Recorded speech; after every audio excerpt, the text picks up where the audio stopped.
السلام علیکم حاضرین ناظرین و سامعین، میں آپ کا میزبان ڈاکٹر شہزاد شمیم، اور آج کی نشست میں استاد محترم کے سامنے سوال رکھتے ہیں، فریضہ حج کیا ہے، اس کا مطلب، مقصد اور مفہوم کیا ہے؟ تو وہ ہمیں قرآنی آیات کی روشنی میں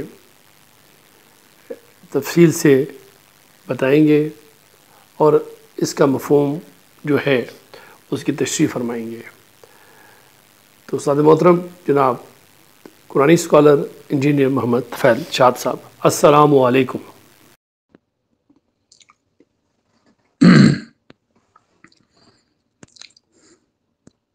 بسم اللہ الرحمن الرحیم۔ آج 31 اگست ہے، دن ہے بدھ کا، اور سن ہے 2022۔ ڈاکٹر شہزاد شمیم صاحب، آپ کا آج کا سوال یہ ہے کہ فریضہ حج جو ہے وہ قرآن کریم کی روشنی میں کیا ہے؟ تو اس کو ہم شروع کرتے ہیں۔ بسم اللہ الرحمن الرحیم۔ حاضرین و سامعین، السلام علیکم۔ فریضہ حج قرآن کریم کی روشنی میں۔ حج بین الاقوامی سالانہ امن کانفرنس ہے، جس کی اساس یا جس کی بنیاد جو ہے وہ نو انسانی کے امت واحدہ ہونے پر قائم ہے، جو اللہ تعالیٰ نے قرآن کریم میں فرمائی ہے 2/213 میں، 10/19 میں، کان الناس امۃ واحدۃ، نو انسانی ایک ہی امت ہے۔ فبعث اللہ النبیین، پھر اللہ نے ان میں نبی مبعوث فرمائے۔ وَأَنزَلَ مَعَهُمُ الْكِتَابَ بِالْحَقِّ لِيَحْكُمَ بَيْنَ النَّاسِ فِيمَا اخْتَلَفُوا فِيهِ، 2/213۔ اور نبیوں کے ساتھ ایک ہی کتاب نازل فرمائی تاکہ وہ کتاب انسانی جھگڑوں کا فیصلہ دے جس میں وہ اختلاف کرتے ہیں۔ حقیقت یہ ہے کہ نو انسانی کو متحد رکھنے کے لیے ایک ہی مدرسہ فکر کی ضرورت ہے۔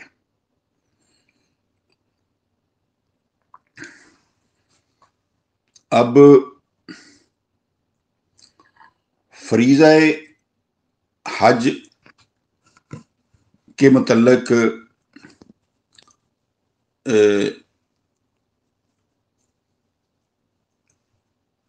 نو ضمنی نوٹ جس کا ہم عنقریب ہم ذکر کرنے والے کا ہیں، ان کا انتہائی غور اور صبر و سکون کے ساتھ میں سامعین سے گزارش کرتا ہوں کہ اس پر توجہ دیں۔ فرضیت حج کی قرآنی سند اور وضاحت حج کی بنیادی آیات مجیدہ۔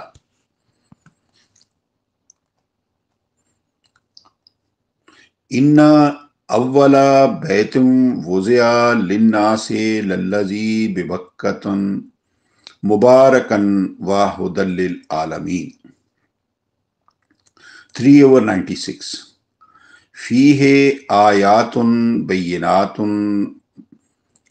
مقام ابراہیم ومن دخلہ کان آمنا وللہ علی الناس حج البیت من استطاع الیہ سبیلا ومن کفر فإن اللہ غنی عن العالمین، 3/97۔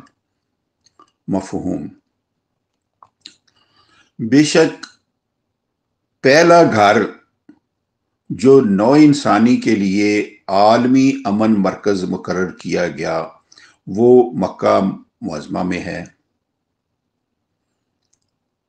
پہلی بات اس میں یہ ہے کہ وہ بابرکت والا ہے۔ پہلی بات یہ ہے کہ وہ مکہ معظمہ ہے، دوسری بات یہ ہے کہ وہ برکت والا ہے، ہدایت والا ہے، پورے جہان والوں کے لیے، یعنی پورے اہل عالم کی طرف یہیں سے ہدایت نامے جاری ہونے چاہیے۔ یہ 3 نمبر ہے۔ اس میں واضح نشانیاں ہیں اور اس میں جناب ابراہیم سلام اللہ کا ایک مقام ہے کہ سٹیٹس جس کو آپ بولتے ہیں، کہ وہ سٹیٹس یہ ہے کہ وہ امام الناس تھے۔ 2/124 2/124 یہ ان کا مقام ہے ابراہیم سلام اللہ کا۔ یہ چوتھا پوائنٹ ہے۔ اور جو قوم یا ملک اس کے مرکزی نظام امن میں داخل ہو جائے وہ امن میں آ جائے گا۔ یہ 5 پوائنٹ ہے۔ اور اللہ کے لیے یعنی عوام کی بھلائی کے لیے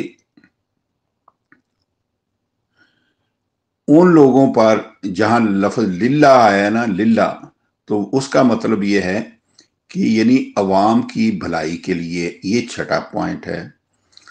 اور ان لوگوں پر اللہ کے گھر کے سالانہ اجتماع کے لیے قصد کرنا فرض ہے۔ اس میں لفظ جو الناس ہے اس سے مراد لوگوں پر ہے کہ سالانہ اجتماع کے لیے قصد کرنا فرض ہے۔ جو اس رستے کی استطاعت رکھتے ہیں، یہ 8واں پوائنٹ ہے۔ اور جو لوگ اس کا انکار کریں وہ خود ہی دائمی امن سے محروم رہیں گے۔ اللہ تعالیٰ لوگوں سے بے نیاز ہے، یہ 9واں پوائنٹ ہے۔ فریضہ حج اپنے اندر ایک عظیم انسانی اجتماعی مقصد لیے ہوئے ہے۔ حج سے متعلقہ یہ جو اوپر میں نے آیات آپ کے سامنے تلاوت کی ہیں، جن کے الفاظ ہیں وَلِلَّهِ عَلَى النَّاسِ حِجُّ الْبَيْتِ مَنِ اسْتَطَاعَ إِلَيْهِ سَبِيلًا، اس سے لفظ الناس کے ان افراد پر، الناس سے مراد پوری دنیا، کہ ان افراد پر جو راستے کی استطاعت رکھتے ہوں حج کی فرضیت عیاں ہے۔ لیکن واضح رہے کہ ان آیات کے متن اور ترجمہ میں جو میں نے آپ کو 1 سے 9 نمبروں میں جو تصورات نمایاں ہیں وہ انتہائی غور طلب ہیں، جن سے حج کی قرآنی غرض و غایت کھل کر عیاں ہو رہی ہے کہ حج محض مقامات مقدسہ کی زیارت اور چند رسمیں ادا کرنے کا نام نہیں۔ وہ جو چند رسمیں ہیں میں ان کا ذکر کیا کروں، آپ سارے جانتے ہیں کہ آج کل جو حج پہ جاتے ہیں ان میں وہ رسمیں ہے، وہ شیطان کو پتھر مارنا ہے، چکر لگانا ہے، پتھر اکٹھے کرنے ہیں، یہ ساری چیزیں آپ سب کو پتہ ہے۔